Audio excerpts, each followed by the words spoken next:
I am the Tofu Golem. Please enjoy the video. You have edit access and a backup ready. Start by selecting the exact range that contains checkboxes. Click the first checkbox cell, then Shift+click the last cell to highlight the whole block.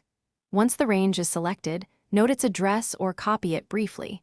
This helps if you need to undo or repeat the action.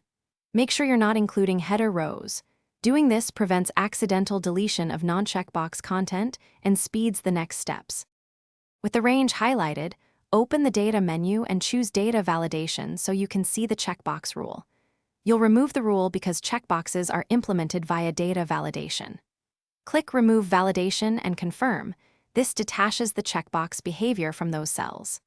Once done, check a few cells. If the visual checkbox remains, use Edit Right Arrow Delete Values or Clear Formatting to remove residual UI. Make sure to reselect. Finish by cleaning up cell state. Use Format Right Arrow Clear Formatting or Edit Right Arrow Clear to remove any leftover checkbox visuals. Once finished, scan the sheet quickly to confirm no unintended data was cleared. If you accidentally removed useful content, immediately press Undo or Restore from your backup copy. If a few stubborn checkboxes remain, run a tiny app script to set those cells to blank or false.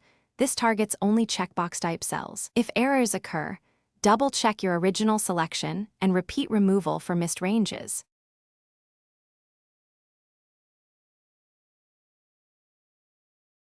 Thanks for watching. Consider subscribing if we helped you today.